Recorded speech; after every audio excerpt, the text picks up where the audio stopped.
Operation spider web. Ukraine के 117 drones ने रूस के न्यूक्लियर बमबार हथियारों को आग लगा दी। TU-95 और TU-22M3 की तबाही का अंदरूनी राज, जिसने रूसी अस्करी क़यादत को हिलाकर रख दिया। और ये कोई फिल्मी सीन नहीं, बल्कि हकीकी जंगी हिकमत अमली का एक शानदार मुजाहरा था, जिसे यूक्रेन ने ऑपरेशन स्पाइडर वेब का नाम दिया।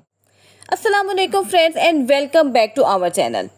1 जून 2025 को दुनिया ने एक ऐसा मंजर देखा जिसने रूसी अस्करी क़यादत को हिलाकर रख दिया।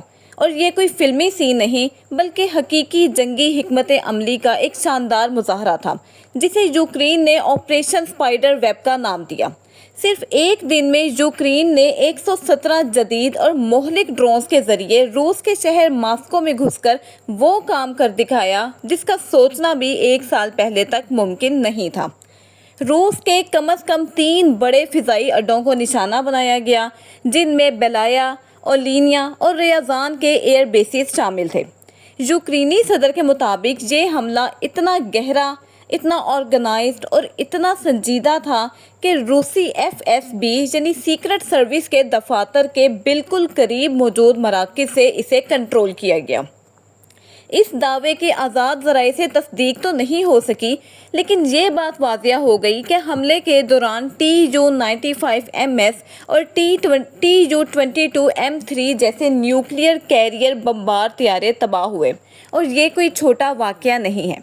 सैटेलाइट तस्वीर, ओपन सोर्स इंटेलिजेंस और वीडियो फुटेजेस ने तस्दीक की कि कम अज़ कम 11 से 12 हथियार मुकम्मल तौर पर तबाह या नाकाबिले इस्तेमाल हो चुके हैं, और इनमें मुमकिना तौर पर 5 से 6 TU-22M3, TU-95MS और एक AN-12 शामिल हैं।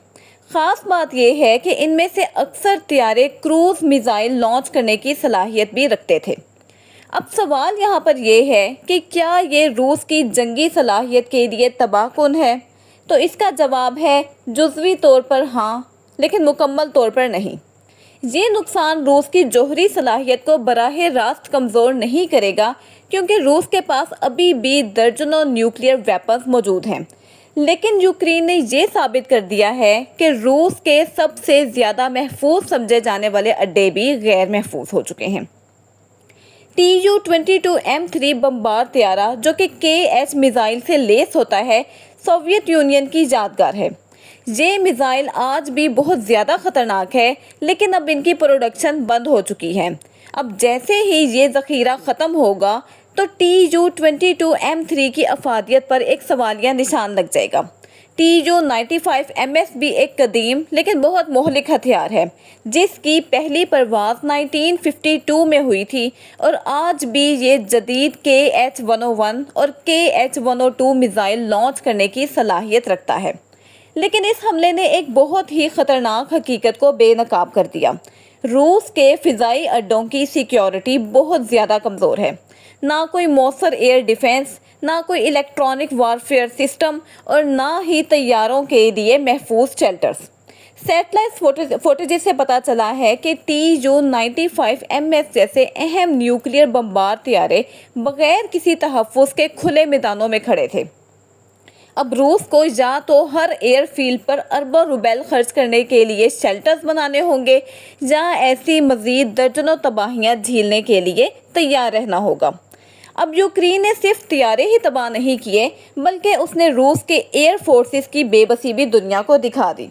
और सबसे ख़तरनाक पहलू ये है कि यूक्रेन अब इन हमलों के लिए ना सिर्फ तैयार है, बल्कि मुसलसल बेहतरी की जानिब भी गामज़न है। Fibre optic drone, GPS jammer से बचने की सलाहियत और गहराई तक निशाना बनाने की टेक्निक्स, ये सब रूस के लिए एक बहुत तवील, महंगी और एसाबी जंग की शुरुआत है। अब दुनिया की नज़रें इस सवाल पर हैं कि क्या रूस अपने एयर बेसिस को महफूज बना पाएगा? क्या वो हर हमले से बचने के लिए इतने बड़े पैमाने पर इंफ्रास्ट्रक्चर बना पाएगा? और सबसे अहम, क्या यूक्रेन के पास ऐसे मज़ीद 117 हमलों की सलाहियत मौजूद है या नहीं? आई होप कि ये वीडियो आपके लिए इन्फॉर्मेटिव रही होगी, और इन सवालों के बारे में आपकी क्या राय है हमें कमेंट सेक्शन में बताना ना भूलिएगा। हमें अपनी दुआओं में याद रखें। अल्लाह हाफिज़।